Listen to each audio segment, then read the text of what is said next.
What's up, guys? Barry Gaming here, back with some more Idle Heroes, and today we're going to be going over one of the things that a lot of people are doing, and they're missing out on a ton of resources, especially really important ones, because it has to do with stellar shards and crystals of transcendence. So we're going to jump into a Void Ark guide here today. There's only a couple days left on the current exploration, which is fine, because really what we want to do is get this in front of your eyes so that you can see how to start next season and progress at a much better pace. I know a lot of people probably just hit that smash button. Really not great to do. That's one of the first things we'll talk about.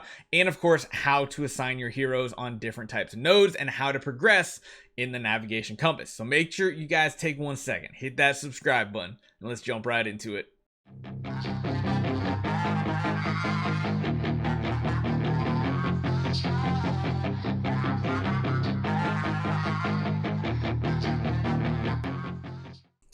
So the newest game mode that we have available is the Void Ark. We've had it for about 5-6 months now. We've had a lot of time to take a look at different strategies. We've been able to see who and how they get to the very top of the leaderboard. Don't look at Barry's rank, because I hit the smash button, which is probably the first thing I'm going to tell you guys to stop doing. And I'm going to stop doing it too, I swear. And that is just never hit this smash button ever again. Just don't do it. Why? Because the computer puts your heroes in really bad locations and they don't put them on the correct nodes that you really should be going for. Plus, they are really bad at exploring. They'll hit too many of these void loads and then you won't even be able to put 15 of your heroes in. So you kind of have to babysit the system, but it's very important. So as you guys know, the exploration lasts 30 days. But of course, only 29 days are days that you're going to get resources. The last day is just a cooldown to reset. On every single one of these maps here, you're going to have 10 of these void loads right here. These are very high priority. You'll have about 25 of these wrecked ruins, the egg ones, and then about 25 of the transcendent vaults in each sector. The number of blanks kind of varies depending on which map you get. There's a lot of different ones on here. One of the pictures I'm going to show right now is going to be all the different ones and all the guaranteed egg spawn locations. So make sure you're doing that. If you're trying to prioritize and get an egg and keep it going one every day, you might want to follow these maps and try to hit those egg locations, because that's really important. Now, there are, of course, the upgrades that you can do. And we need to talk about what the plan is and when to spend your actual resources. Because, I mean, when you're talking about these crystal ingots, these are going to be very important for progressing to different maps, as well as upgrading your Void Ark powers. So, number one, let's talk about the plan.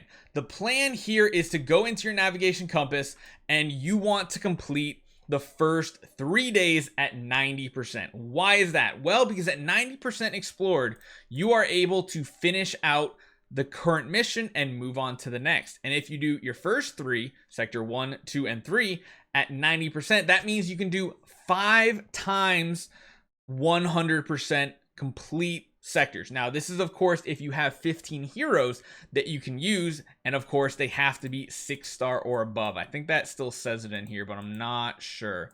Of course, you can put anything from 6-star and above into here, but of course, everything below E5 is going to have a negative amount of resources. Well, not negative. I mean, I think it's 10-star, it breaks even, but you know what I mean. You're going to get less resources for fewer E5s that you have. So the game plan here, 3 90%, 5 100%. That's one of the best strategies you can do.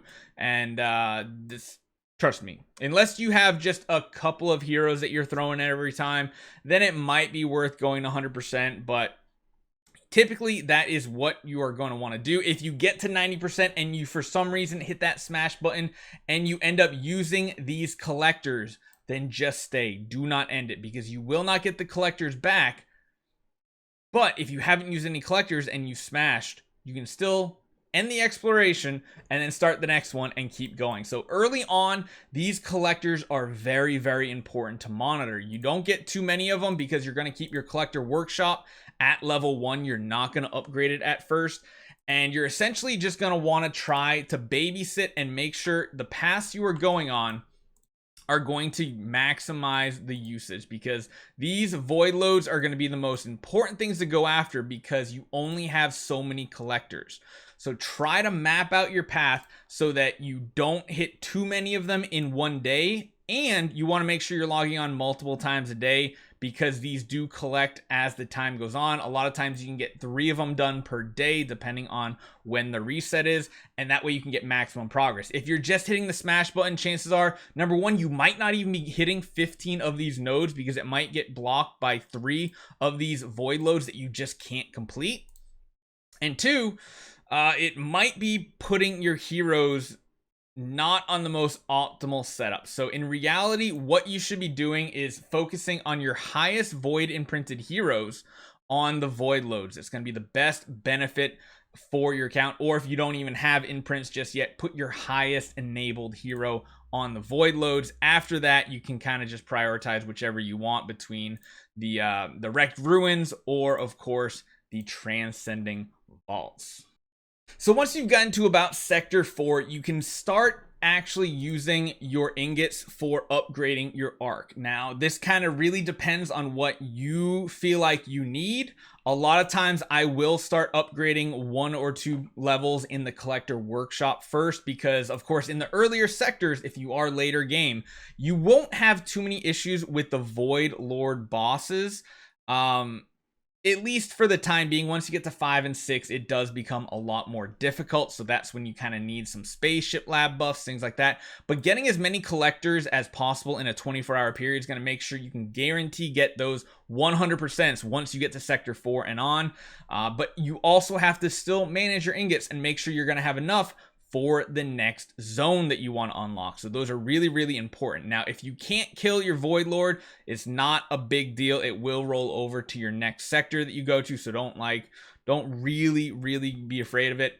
But Collector Workshop is great to upgrade. Then when you go to Spaceship Lab, I would actually start upgrading your all damage dealt for your Void Lord bosses. Now, the one thing to note is you cannot upgrade this one past the level that this one is. So if the HP one's only at level 5, this can only go to level 5, and then this one can only go to 5. So they're all kind of in tandem together. I rarely ever go for the PvP ones, honestly, but it really depends on how powerful your team is and how much you really care about that, because every single day you need to be hitting every one of the ships. I don't have any sitting out here, but the little red rocket ships, you need to try to beat every single one of those every single day. You can hit them as many times as possible to try to get the victory. That is very, very important. But yeah, that's kind of one of the best ways to go for the upgrades when it comes to the Void Ark.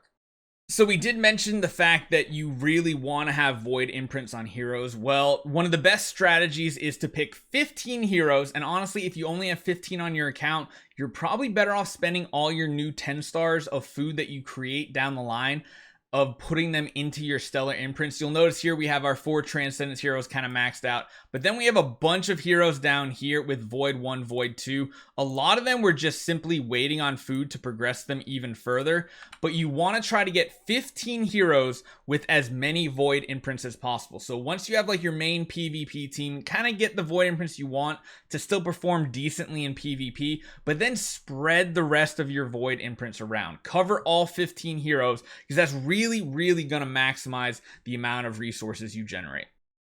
And lastly, I kind of wanted to talk about just a quick little overview what my typical plan is whenever I'm going into the exploration, the navigation compass, and finishing out. Typically, we'll do sector 1. We'll get that all the way up to 90%. Then we'll finish it. We'll unlock sector 2. We'll do all the way up to 90%. Unlock sector 3. Same thing, repeat. In sector 3, you should have enough of the ingots to upgrade your collector workshop up to level 1 while also unlocking sector 4. You're again going to finish that sector 3 at 90%.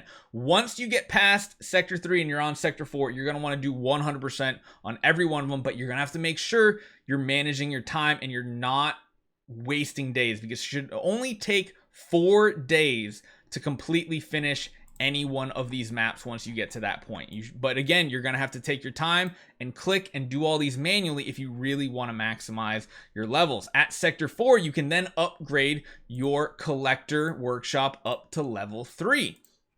you will have enough to get to sector 5. You're going to 100% it. That's fine. And then at sector 5 onwards, you're always going to finish at 100% so long as you're taking your time properly. If somehow you mess up and you're not quite at 100% at that point and it's due to your mistake, you probably want to finish it a little bit early. And then you can start upgrading your other buildings. I typically put a couple levels in Arcane Nexus. This time I kind of went a little crazy. I didn't really need to. I usually get it to like level 2-ish. But I definitely like having all of these strategic supplies, weapon refinement, and terrain scout. I like getting all these for the Void Ark bosses. That's really good. But yeah, if you can't finish the Void Ark bosses, it's not that big of a deal typically. And the reason why we don't upgrade the Collector Workshop more is because these Collector Workshops only work, where are they? On the Void Loads. And there's only, again, 10 of those versus a total of 50 of the other nodes on every map. So that's why the upgrading to the higher sector to get more resources from these nodes, because as you go to higher sectors, you'll get more and more from each one of these. It's very, very important. So let me know what you guys think. Do you have a different strategy? This is the one that's pretty much works for me, although I stay in the top 300 typically. I do smash a lot. Next month, though, I'm really going to make a strong effort to do everything manually and see if I can stay in the top 100. It should be fun to see if I can. We'll see if I have the temperament and the calm energy to actually do it every day and not just hit that smash button. So let me know what you guys think. What you should do is you should smash that subscribe button if you are brand new to the channel. Welcome to Barry Gaming. Hopefully this helps you guys out. See you guys next time.